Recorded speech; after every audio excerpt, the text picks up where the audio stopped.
Hello everyone and welcome to this week's Friday at 11. I'm Penny Carr from Being Mrs C, and we're going to talk about the elections surprisingly today. Bit of a big topic. It's still happening quite live at the moment. Nigel Farage has just failed to take Thanet North or South or whichever one it is. You can tell I've not had much sleep, can't you? Right, so let's say hello to everyone we've got today. So first of all, over to Ali. Hello, I'm Ali from Bug Bird and Bee. Hi Ali. And then we've got Joe. Hello, I'm Joanne from Kids Days Out Reviews. And we've got a special guest with us this week, which is Helpful Mum. Hello, I'm Sian, I'm Helpful Mum, and I blog at offcumden.com. Thank you, everyone. So let's kick this off. Did we all go and vote yesterday?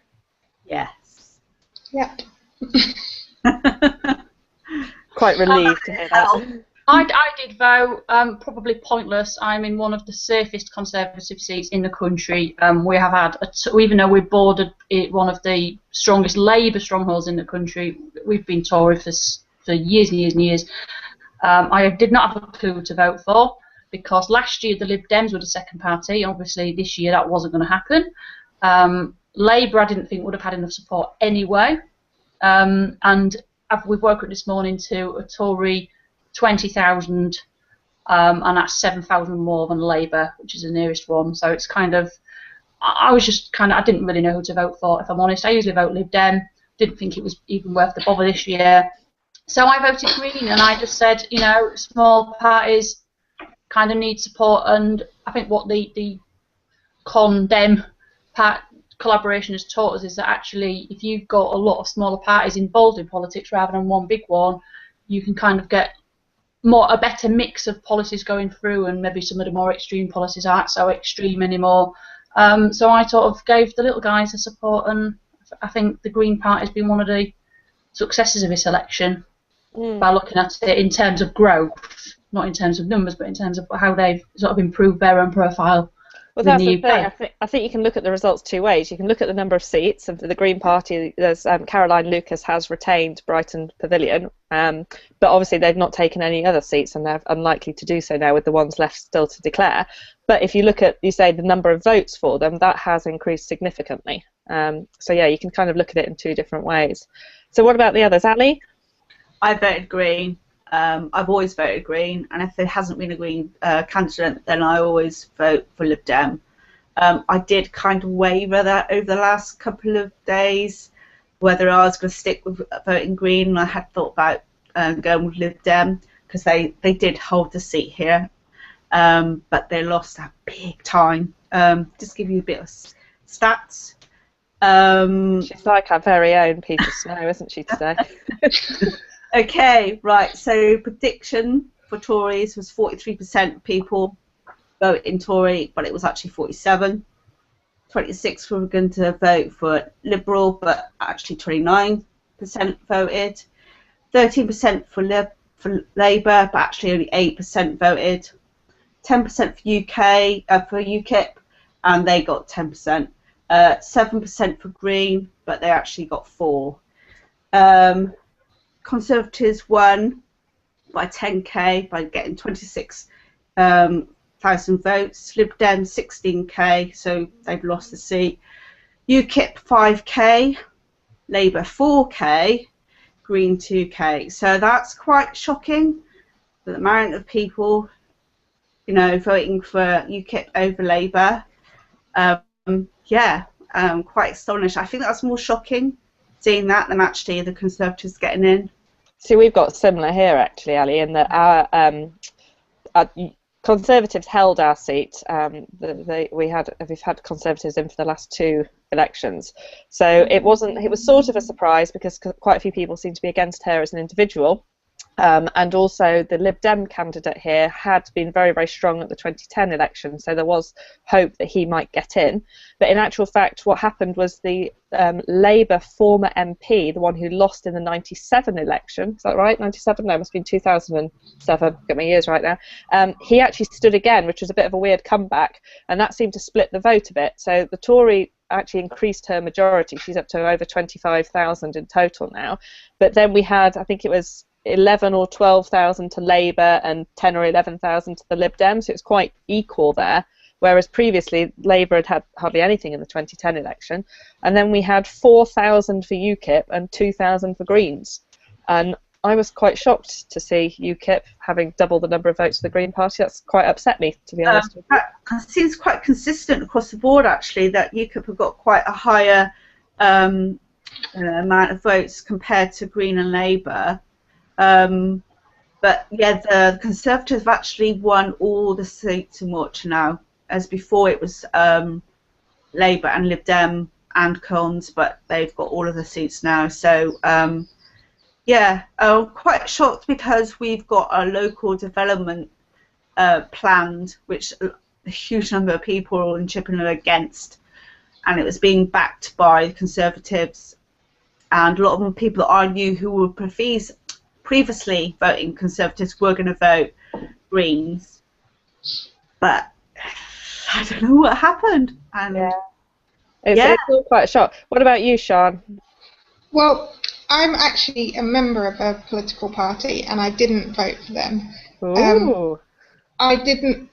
Technically, I voted for everyone, but it's the first time I've ever scrawled a paper, and it was largely because where I live is a Tory stronghold that has been forever. So unless I'm voting Tory, which I wasn't, there wouldn't have been any impact of my vote anywhere. And so, yeah, I didn't. The time ever I didn't properly vote. But I was kind of torn between three parties. And when I did, I looked at the policies online, and there was a really useful thing where you could fill in which policies you liked, and I came out as Green and a bit of Labour and a bit Lib Dem. So I was kind of in between the three. Yeah, and I was. Green Party have done really well here as well. Conservative increased their majority. Lib Dems have dropped by 25%. They were the second party last year, and now they're fourth. And the Green Party are up nearly 6%, so they've done well. Yeah, I think that sounds pretty similar to what went on here, really. So Lib Dem, second party last year, suddenly down to fourth behind UKIP, which is a bit disturbing. Yeah. But I think the problem's been, in the past, we've kind of always had two parties plus the Lib Dems there as a little bit of a foil. And now we've got all these different parties coming in. The Conservatives are still kind of middle right. Everybody else is kind of middle left. And nobody really has picked up on who's the main party now for the working class people. You know, it used to be you were working class, you voted Labour, you were upper class, you were voted Tory, and that's the way. But now people in the bottom class just seem to be spreading the votes between the Libs, the Greens, Labour and UKIP, and they're all coming second, third, fourth, fifth. And the Tories have just, nobody's sort of come along to challenge a hard right in the Tory side. You could argue UKIP. The weird thing is, though, if you look at some of the figures this morning, it looks like the Tories have taken some votes from Lib Dems. That's the bit that I don't quite understand, because if you think to the coalition, you had a lot of people who didn't like the coalition, especially a lot of Lib Dem supporters, but it's almost like they seem to have penalised their party, or their previous party, the Lib Dems, by instead going with the Tories. And I just don't quite understand that jump from one party to the other in that direction. No, you've got to remember as well, I mean, that Labour's had quite a poor showing because their stronghold really has been Scotland. And now suddenly they're not. And had Ed Miliband said earlier, look, we will work with you if we get elected, people in England have had the confidence to say, well, we'll elect you then and we'll see how we get on. But I think because he said no, we wouldn't work with them, I think people are looking and going, well what are we going to get then? Because they're not going to get enough seats without Scotland to get in anyway. And I think it was a vote maybe to keep out the second parties, like UKIP are currently the second party up in the north in a lot of constituencies, which is a bit scary. Well, when you looked at the first couple to declare, which was Sunderland South and I think Sunderland North or whatever. North, yeah. When you looked at those, UKIP was second, I think, in both of those, wasn't it? And the Lib Dems lost their deposit in both places as well. Yeah, but so coming from a northern city, that doesn't surprise me in the slightest, because UKIP have come in and decided that they are going to, you know, if Labour aren't going to represent the working classes adequately, then they're going to do it, even though they're all a bit posh. You know, they want to take us out of Europe and they want to get rid of immigrants and blah, blah, blah. Actually, that does appeal to a lot of working class people in cities that, you know, have fallen victim to deindustrialisation and don't have the jobs because we can't say, oh, you know, the Tories are people who are working class. People have very long memories around here.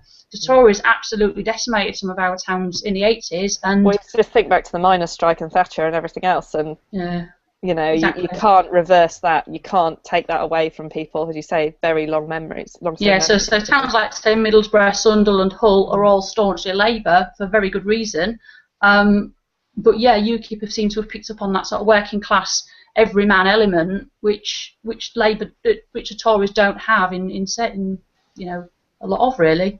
I'm looking forward in that geeky kind of way to actually seeing some breakdown, or more of a breakdown of the data. So trying to see how many people did spoil their ballots, and seeing whether or not that number is up or not. I suspect it might be up, but I don't know for sure at the moment. I'm also interested to see if there's more of a breakdown as to the age demographic of UKIP supporters. Farage this morning has said that he believes that there's an increase in the under 30s supporting UKIP. I don't know. And under 30s women, he specified. Did it? I didn't hear the women bit. Yeah. Interesting.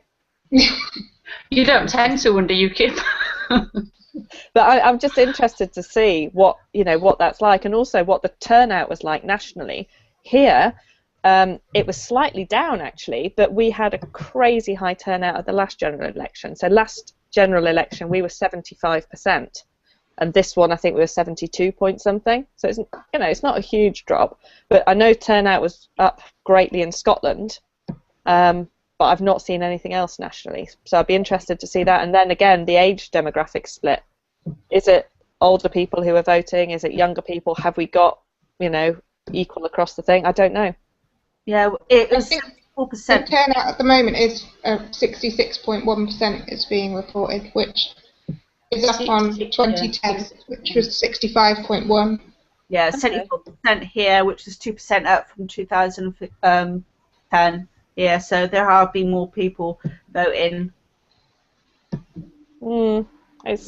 I'm surprised. I mean, the other thing we haven't touched upon yet is the shock of this, because if you think back to just yesterday, you know, 9:30 last night, all the polls were still saying it was going to be a hung parliament, it was going to be neck and neck, too close to call, and then suddenly we had the exit poll, which you could see the shock on the faces of the people on the telly reading it out, to be honest with you.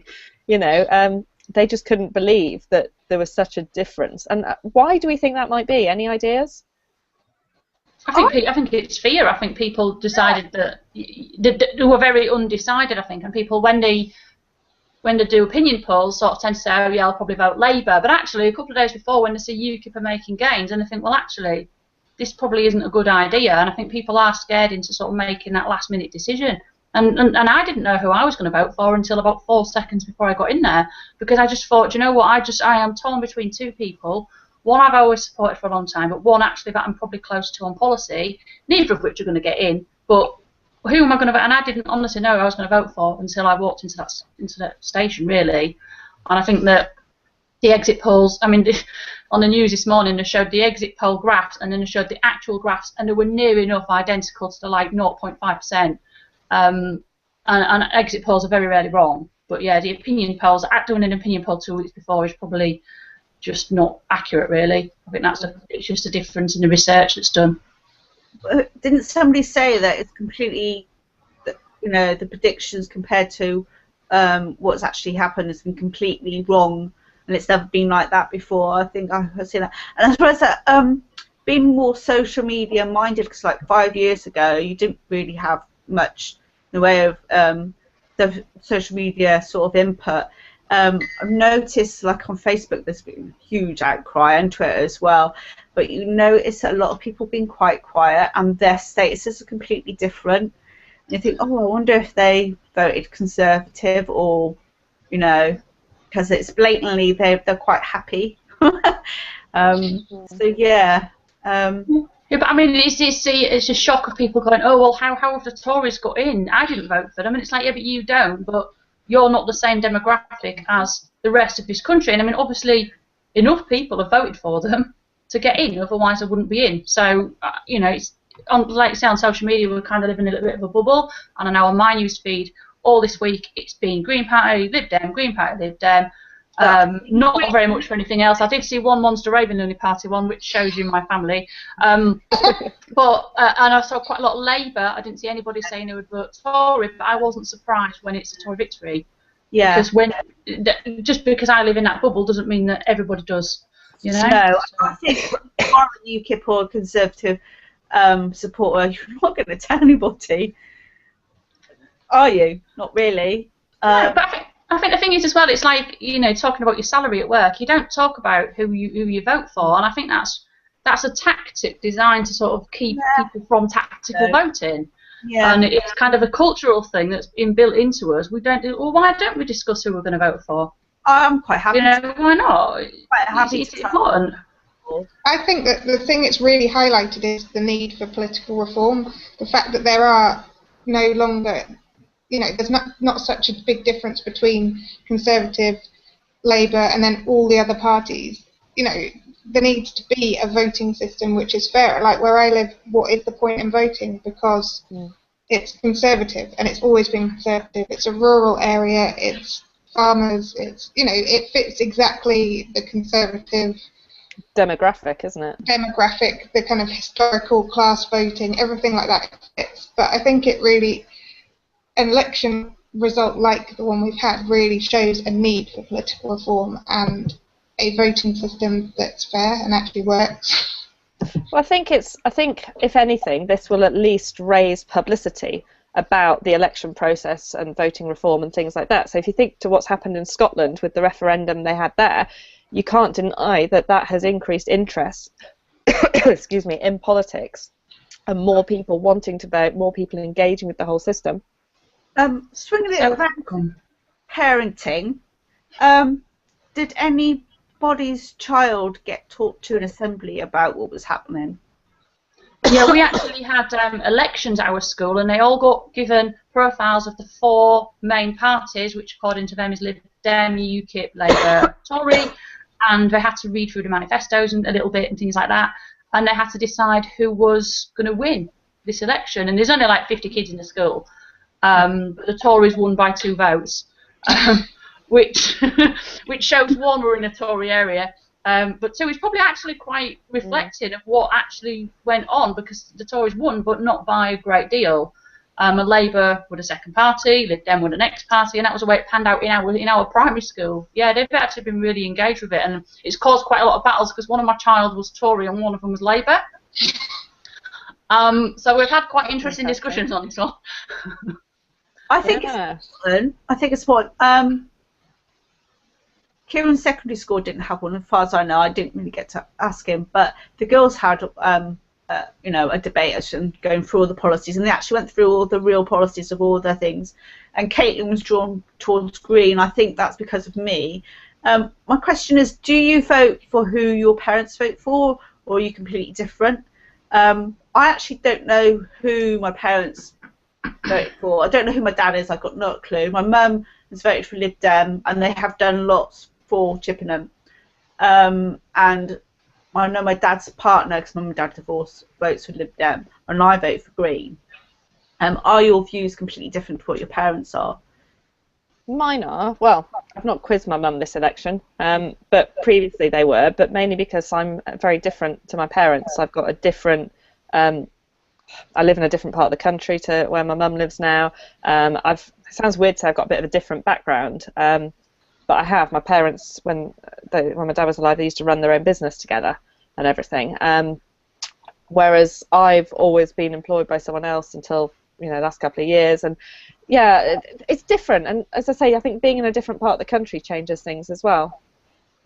Yeah, I'm probably the opposite of you, Penny, because my mum and dad both read Labour, both council household, and I kind of, I'm not so much as working class as they are, I suppose, and sort of I've gone on and done better for myself than they did, down to them obviously, but now I would consider myself more sort of upper working class now, and I've always been Lib Dem, and when I was growing up, our stronghold was Lord John Prescott's constituency, basically, which, you know, if you're not going to vote for him, you might as well not bother even getting out of bed, basically. And they always voted Labour every single year. And the first year I voted, I think I was maybe 19, And I just said, no, this is ridiculous.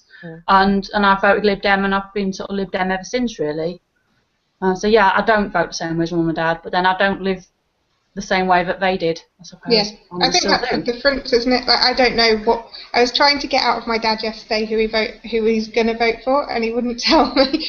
And my mum's the same. Like, I'm pretty sure they vote Lib Dem, but they haven't been together since I was a kid, and I don't remember us ever really talking about politics. But I was always interested in politics, and I used to write to MPs and prime ministers when I was like 7, 8, 9. So I've got letters from Maggie Thatcher and John Major, and I didn't care which party. I just liked writing to prime ministers.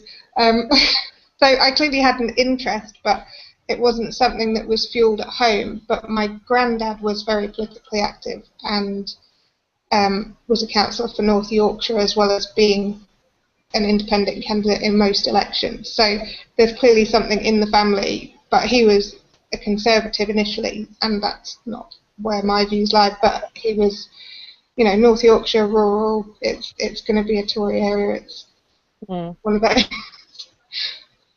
Yeah, no. It's interesting to see how your parents vote, and how, I guess I don't discuss with my children who I voted for normally, but they know I vote. Yeah. See, I did tell my children who I voted for because they asked, and I thought I've got this policy where if they ask a sensible question, I don't lie to them. They should never ever ask me how babies come out of mummy because I told them. End of discussion. We don't discuss it anymore. But yeah, I did tell them who I voted for. But my husband came in yesterday and they said, "Who did you vote for, Daddy?" And he says, "That's none of your business. That's not something we discuss." And they said, "Yeah, but Mummy's told. Mummy said that she's voted blah blah blah." And he was like, "Really? You've told him?" I was like, "Well, yeah, but." Yeah, my daughter asked me as I was picking her up from school last night. Now, her school is the polling station, and there's like a big queue of parents, and I have to admit, I did say to her then, "I'll tell you when we get home," rather than announcing it there in the playground to everyone kind of thing. But we did have I blogged about this actually, an interesting chat in the car the other day, where we were driving across town to her swimming lesson, and she was asking about all the placards that were up, and was asking what they mean. So I explained about the election, and I called them teams rather than parties, because the parties to her means frozen stuff and ice cream and everything.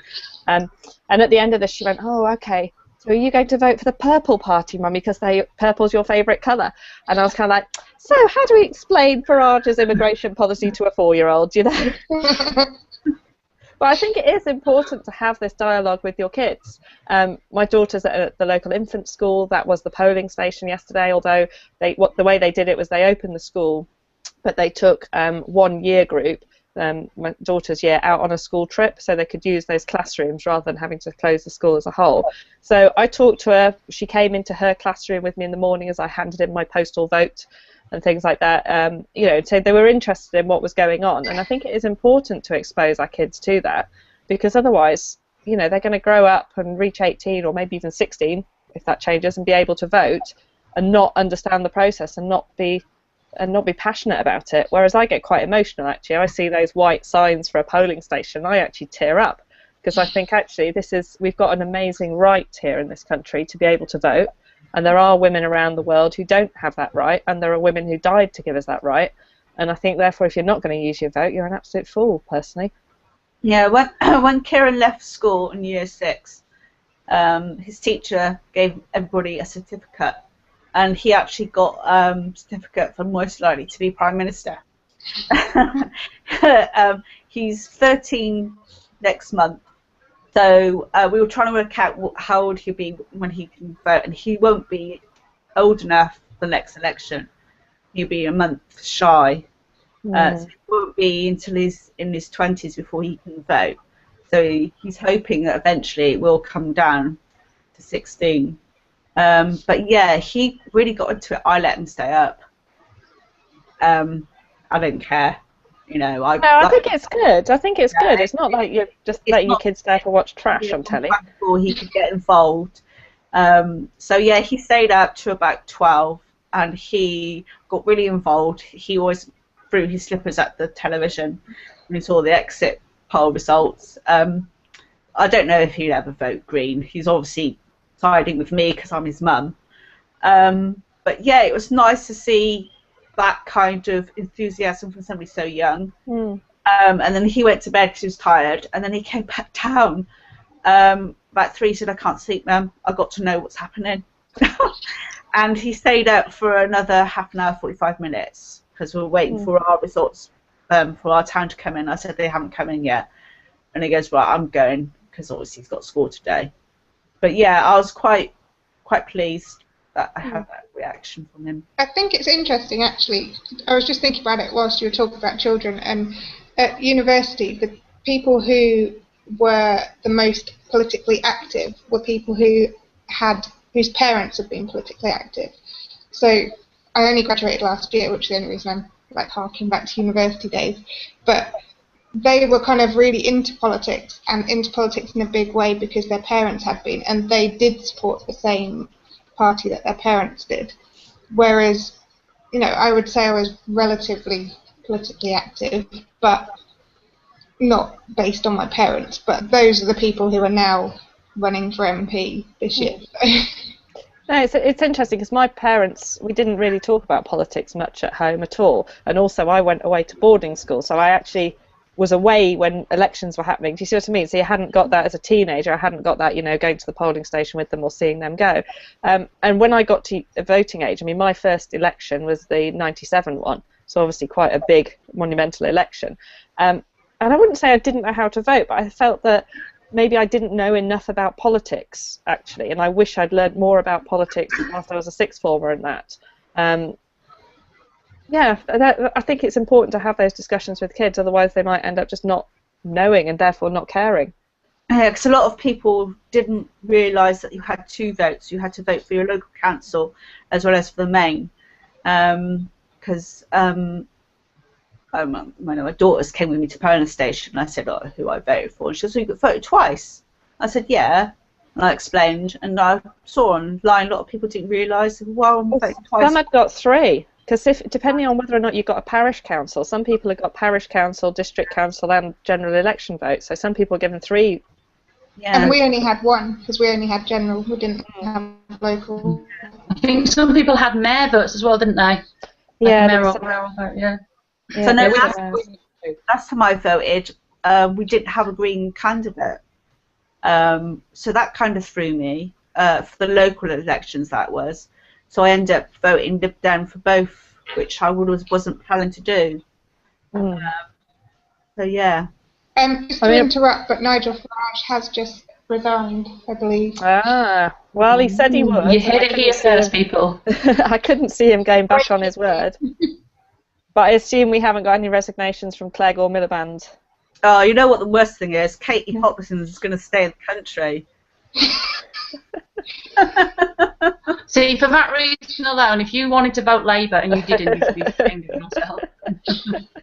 Very good point. Very good point. But no, it'd be interesting to say. I kind of feel a bit sorry for Nick Clegg this morning. I know that may sound a bit daft, but no, I'm exactly the same. The party has been absolutely decimated. You can't deny that.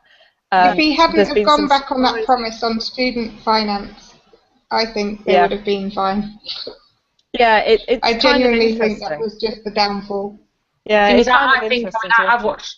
So I've supported Lib Dem since I was 18, and I kind of watched Nick Clegg get elected as a leader, and then I watched him form that government with David Cameron, and I thought he's going to get stitched up like a kipper in about 5 years. He's really going to regret this. Not just for the party, but personally. I think actually a lot of the other Lib Dems have come off quite well, but he seems to have got the brunt of having made that very risky decision. It could have gone either way for them, to be honest. He was the leader. It was going to come down to him. You know, that any flack would come back, to him personally. He kept his seat in Sheffield Hallam, though. There were people expecting that he might lose that. I mean, there's some of the big names that have gone. It's, it really is quite surprising. What they do about a leader, I mean, I'm assuming Clegg will stand down. Don't know for sure, but they're only going to have possibly 7 other people to choose a leader from, assuming they want an MP as leader, because at the moment I think they've only got 8 seats. Yeah, they lost Vince Cable, didn't they, as well, which I think is actually probably a bigger blow than of having lost Nick Clegg. They lost Vince Cable. They lost David Laws. Did they lose Beaker? What's his real name? You know the one I mean. Danny Alexander. Danny Alexander. Did he go as well? Yeah, because I think he just got absolutely knocked out by the SNPs. Yeah. Yeah. So there's some huge names there, and you're going to be left with people that aren't really that well known outside the party at all. But then again, some of the names I heard, Laura Koonsberg on the BBC giving some names of people that could now stand for leader of the Labour Party, assuming Miliband's going. And she was saying, you won't have heard of these people. We will, as journalists, political journalists who live and breathe this, but you at home, you won't have heard of any of these people. And actually, she was right.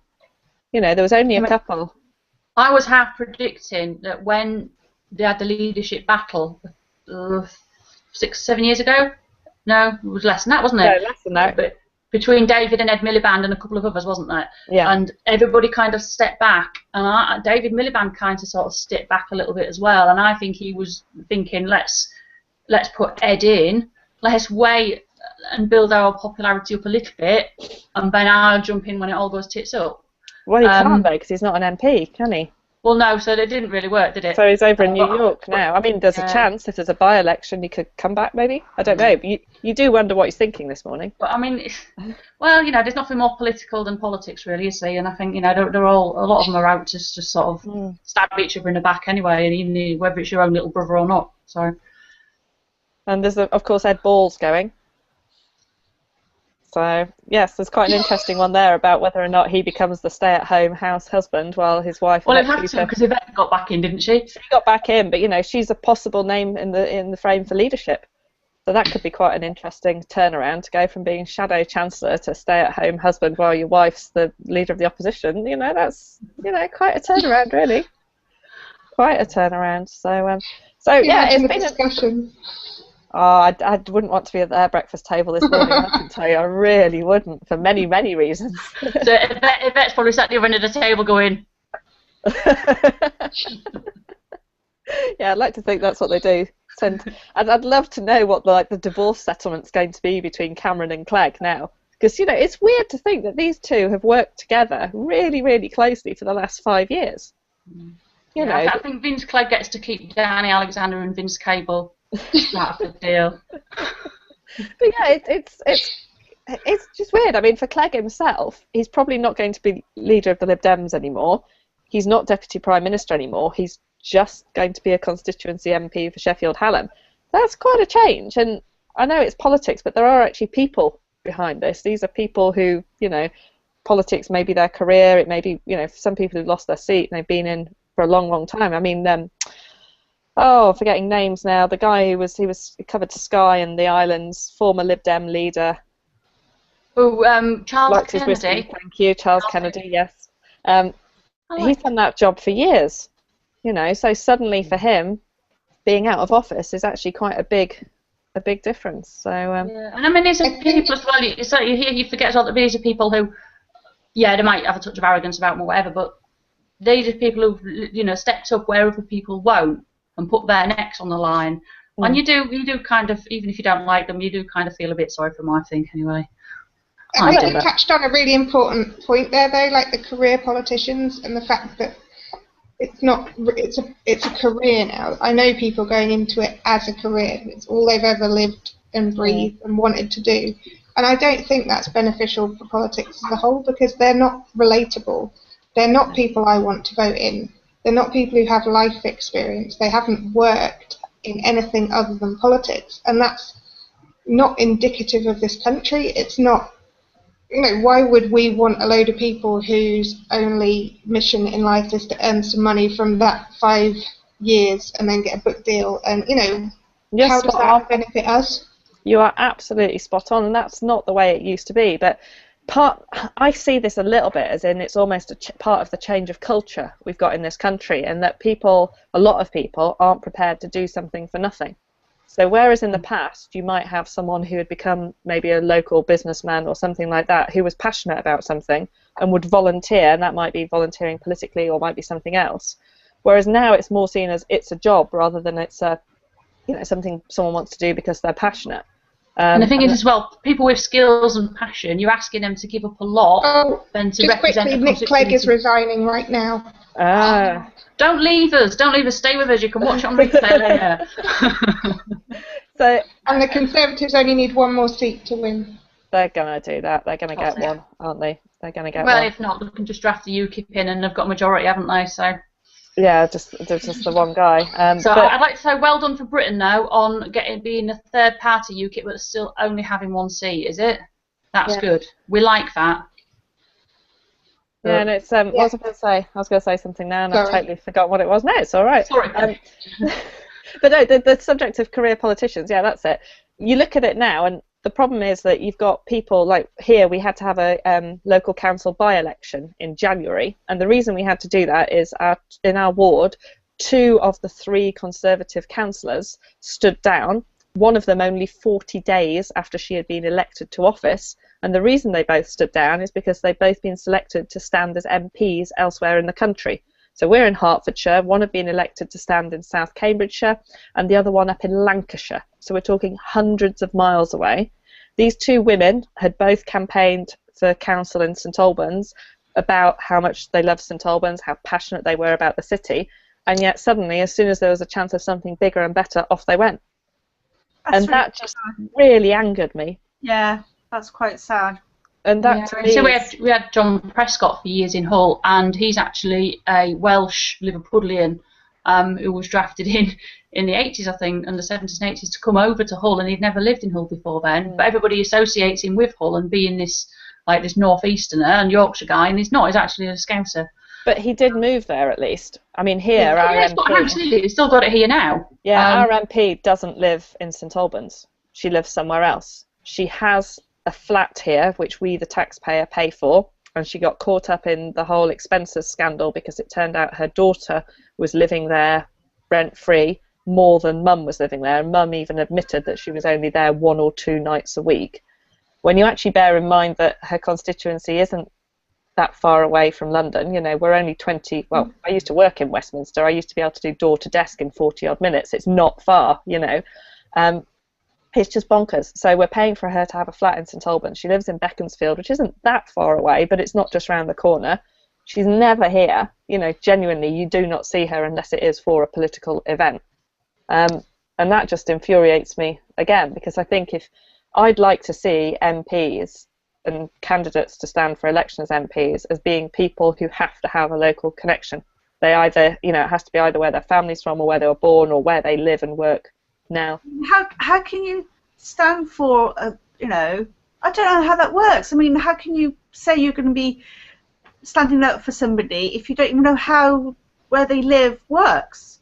Well, this is the thing that just infuriates me. How do you know what the people want? And you know, yeah, that's weird. I want someone who knows what it is like to live in my city. Exactly. I want someone who knows that we have problems with the train line, what the hospital situation is, the fact that they've got all our maternity services locally, the fact that there's problems with the recycling, the fact that the local leisure centre and what everyone thinks of it. I want someone who knows that. I want someone who lives and breathes my city.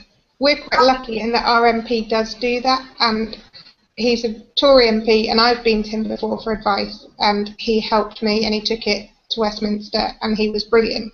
So although I haven't ever voted for him, he is local, he is brilliant, and he does actually listen, and he doesn't kind of just, you know, wave you goodbye, and he's local, and you can get a meeting with him the next week. You know, he's completely accessible, and that is how I want my MP to be, whatever their party.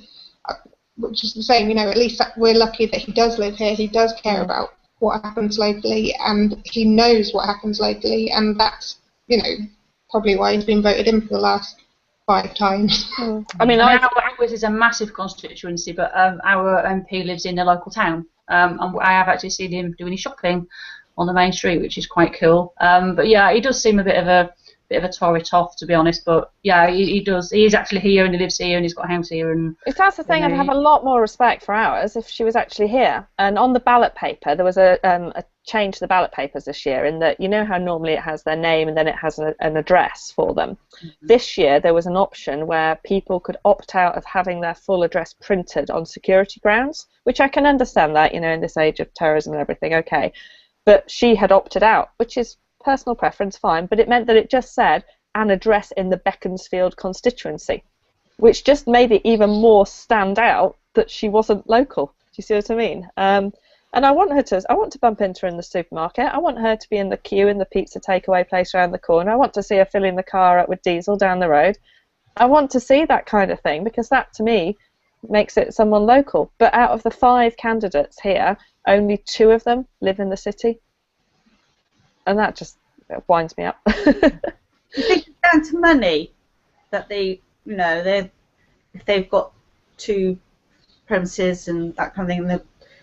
Well, the thing is, the taxpayer will pay for a second address for people, because realistically, if you were representing a Scottish constituency, for instance, and you have to be in Westminster however many days a week, they will pay for you to stay in Westminster or whatever. I don't agree with this. They'll pay for you to have a home in your constituency thing, and she's commutable from where she is. So we shouldn't, in my opinion, we shouldn't pay for her to have anything like that. That's my opinion. But I just don't get why you'd want to represent, unless you're a career politician, I don't see why you would want to represent somewhere that you don't have a connection with. Yeah, I think it's definitely career politicians, and a lot of it's tactical as well, because when Kevin McNamara, who was a very long-standing Labour MP until he retired, and they had an election within the Labour Party to decide who they were going to send as his replacement, and we got this woman, I don't know where she's from, she's definitely not from Hull, and she does now live here, I mean, that's fine, but they had this election to find out who they wanted to do, and she's tipped as one of the next front benchers, but they sort of fast-tracked her through the Labour Party, and Hull got her, which is nice, but it's a safe seat and a new bat, so that's why they helicoptered her in, knowing that actually if she's a top tip for the future, we want her in a safe seat where we know she's going to get elected. See, my view is it should just be the other way. It should be a case of, right, well, in Hull, this is who we've got in the Labour Party, right? This is who we want from that subset to represent us. Oh, actually, over here in, I'm just trying to think, in St Albans, we've got actually someone really good in the Labour Party. Well, let's help them to try and win St Albans. Let's not try and bung them somewhere else in the country, because, I don't know, that's my... But that's all that's wrong with politics, isn't it? It's just that people want a career. We had a 21-year-old stand last election as a Labour candidate. Obviously, there was no chance of her getting in, but she's getting experience before she then goes on somewhere else. She wasn't from here. She had no ties here. And, it's just experience for her, because they know that they want her to go on and do great things. So she will then go stand somewhere where she stands more of a chance. But it's interesting. The other thing is, I don't know if you saw last night, the 20-year-old who took an SNP seat in Partick, was it, I think? Moira Black, I think her name was. She's in the final year of her politics degree at the moment, but she is local from what I can gather. She does support the local football team and everything else. But yeah, that's, I think, the youngest politician since 16-something. That is one hell of a gap year for a politics student, isn't it? Wow. That's pretty impressive work experience for them. Well, yeah, I don't know quite what she does with a degree now, change a final year dissertation to something about what it's like to be in Parliament. I don't know. Well, what she should do is study economics, and then next time we might get a chance to actually knows what he's doing next time. But it's fascinating. Well, I think we ought to wrap it up, really, because it's 11:45 already, and I could do with having a bit of sleep before I have to do the school run, to be honest with you. So thank you ever so much. So thank you to Ali, to Sian, and to Joe for joining us today and talking politics. And we'll be back next week talking about something possibly slightly less controversial. Not sure what yet. Or maybe we'll still be talking about this, I don't know. But anyway, thanks ever so much. Make sure you subscribe down below to my YouTube channel for today, but also have a look at all the other people who are hosting the Friday at 11 chats. So thank you very much, and enjoy your weekend. Bye.